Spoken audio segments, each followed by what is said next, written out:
Hey, it's Chris Bowling. Chris Fire, ACB. How's it going? Good. It's good. What are we talking about today?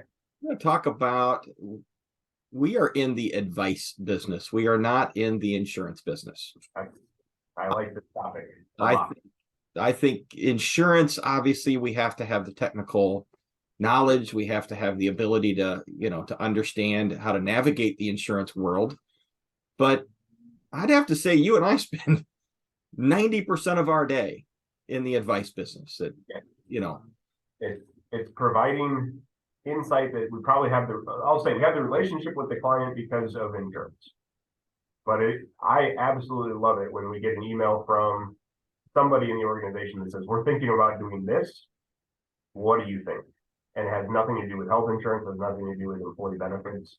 They're talking to us as they're making company decisions yeah. because they want our input because we are trying to be good advice givers. Yeah, I think Dan Molyneux says it best. That when he's his goal is to make that company better, Yes. and Yeah. some of that has to do with ensuring risk. Some of that has to do with mitigating risk. Yes. But I think Dan has done a good job teaching us or showing us Yes. what it's like to be an advisor, and Yes. it's not just dealing with the insurance. And I'm with you. I mean, yes, of course, our job is to answer questions around insurance, but I get jacked up when I see a client that says, "Hey, we are thinking about XYZ. Can you Yes. tell us, Have you what seen other it? What clients do you think? have Yes. gone through that or doing Yeah. this?" And Yeah. I also love making those connections, is to say, well, let me ask if this client would be willing to talk to you because they went through this 2 years ago and they've just come out of it, and now they're reaping the rewards of this. And Right. that's what I enjoy. I'm with you, and I think some of it has to do with we were coached all through our life. Yes. Of So course. and I think we probably gravitated that we want to be a coach. Maybe we're Yeah. not coaching sports, like we were when we were younger, but I It's think that I think we've the taken same that. time. Yeah, I think we've taken that and just migrated it into our life. Yeah. I think back to my best coaches, I hated when they got on me about something, but they knew I was doing something wrong. I could be better. And sometimes I took it hard, but the truth that they shared was this is going to change how you're playing basketball. It's going to change what you need to do. Okay, I'll follow through and respect that. But it's not always easy to hear that. But like you said, it's how we're delivering it to our clients. We're trying to give them the best possible answer. Sometimes it's not what they want to hear, but we have to be upfront about it. It's funny. My wife will say that like that my greatest joy on a personal level is when I give somebody advice for a restaurant or a hotel to stay at, and like they take my advice and I get super excited, and if they don't, I get all upset.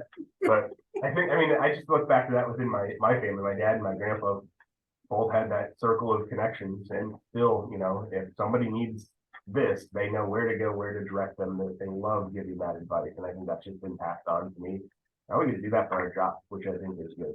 Yeah, I see. I get jacked up when somebody asks me about a boat. I've never known you to talk about a boat, Chris. What is this? Is this a new thing? Yeah, well, I don't typically walk up to strangers and be like, "Hey, are you interested in a boat?" Yeah, you have to have somebody ask you, but it's that same thing. You have a passion for it. You enjoy sharing that, and I think back to our early careers when we were both truly in an insurance sales role. We were selling a product for a company, and we did well with that. But when we became the advisors and we can give that consult and the coaching, as you said, I think it just changed our focus and it makes it a lot more fun. Yeah, never going back to the day of the 3-ring binder with each page had a product, and you would explain the Yep. product, you had it memorized. And memorize so you could turn the 3-ring binder upside down and still point to the key aspects of what you need to do. Oh man.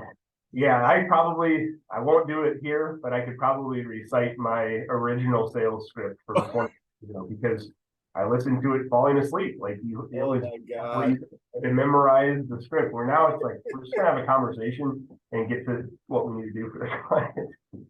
3-ring binder, the site seller. That's what it was. I've always said that you're probably the best I've ever seen at asking questions. And I have to imagine that's because you practice it, right? Is that you practice what questions should I be asking to to once again get to the point where we can provide some advice around where they're struggling. And, if you just walk up and, as we like to say, show up and throw up, you'll never figure out what is the need that you are there for, That's very true. And I do enjoy that. I think part of it is I'm just naturally curious. Yeah. I like to know what makes that company, and why do you do this way? That's something I've always done. But again, we can do this for our career, which I think is pretty awesome. It's not too often that something you really enjoy personally you can actually do professionally. So. Agree. Well, great topic. Absolutely. I've enjoyed this one. This was great. Enjoy your long weekend. We have Monday off, so that'll be. Thanks, CB. All right, thanks, buddy. Bye-bye.